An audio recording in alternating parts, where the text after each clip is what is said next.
नमस्कार मित्रों, मैं Ajay Bhatnagar academy YouTube channel के माध्यम से पुनः आप लोगों के मध्य उपस्थित हुआ हूँ एक बहुत ही महत्वपूर्ण टॉपिक के साथ, संस्कृत की वर्णमाला।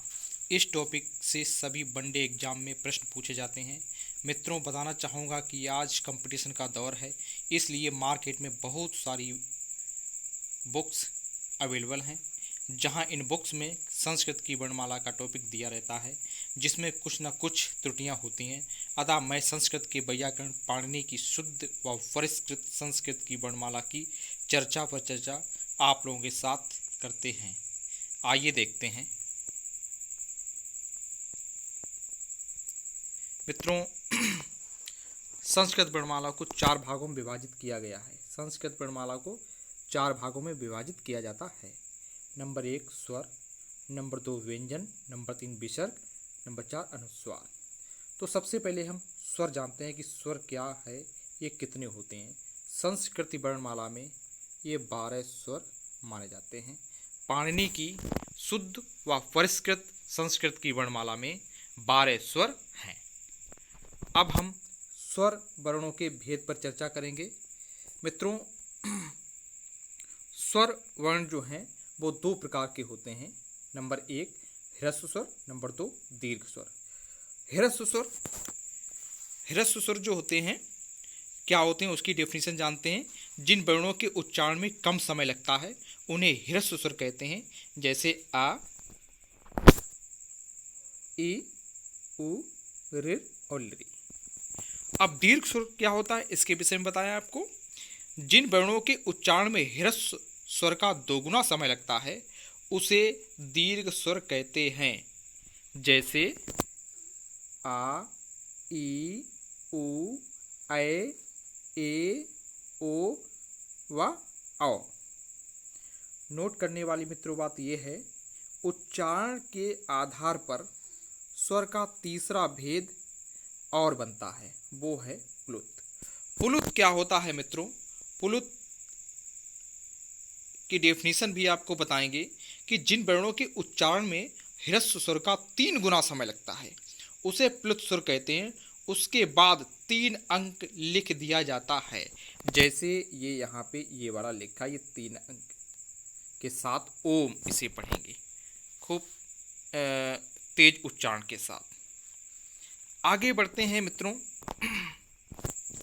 ये दूसरा जो रूप होता है, जो वर्णमाला जो 4 भागों में विभाजित है, नंबर पे स्वर, और ये दूसरा आपका जो भाग है वो व्यंजन। तो व्यंजन क्या होता है? वे वर्ण जिनका उच्चारण स्वर और वर्णों की सहायता से होता है। व्यंजन क्या होता है? वे वर्ण जिनका उच्चारण स्वर वर्णों की सहायता से होता है, व्यंजन कहलाते हैं। और ये व्यंजन 4 प्रकार के होते हैं। नंबर 1 मतलब संख्या जो मैंने अंकों में ना दर्शा के का, खा, गा, घा में दर्शा रखी है, ठीक है। तो जैसे पहला आपका जो व्यंजन का प्रकार है वो है स्पर्श। स्पर्श व्यंजन।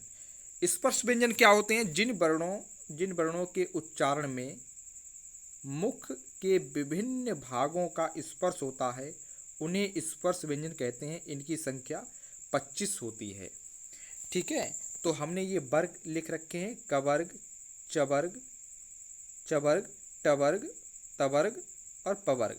वर्ग 5 होते हैं।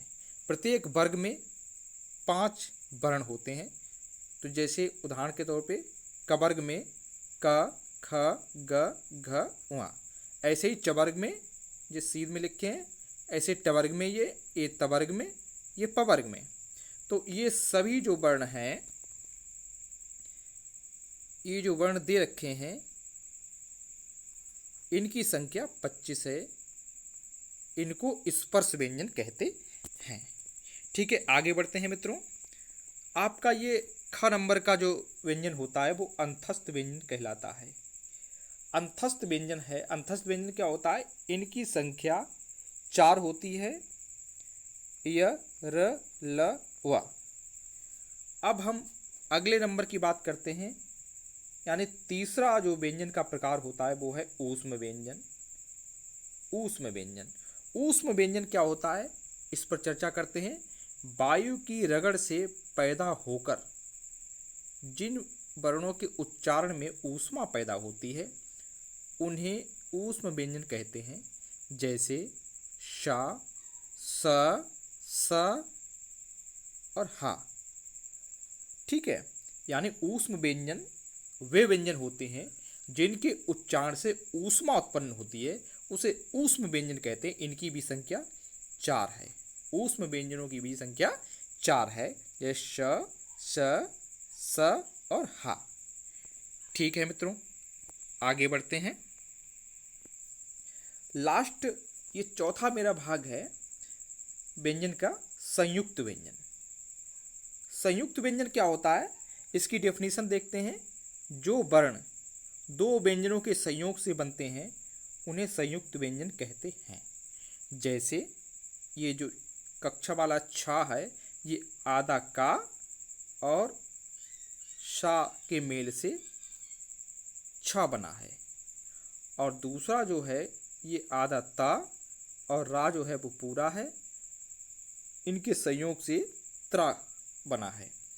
और दूसरा जो लास्ट तीसरा है वो जा, आधा जा और या पूरा, इनके मेल से जो है वो ज्या बना है। एक चौथा संयुक्त वर्ण होता है स्रा। स्रा जो है वो भी दो अक्षरों के मेल से बनता है। नंबर 1 पहला जो है ये श और प्लस रा पूरा, आधा श और र, ये दोनों जो से मिलता है तब ये स्रा बनता है। ठीक है मित्रों, इसी प्रकार हमारे साथ बने रहिए। अगर वीडियो अच्छी लगी हो तो हमारे चैनल को सब्सक्राइब करिए, वीडियो को लाइक करिए। Thank you.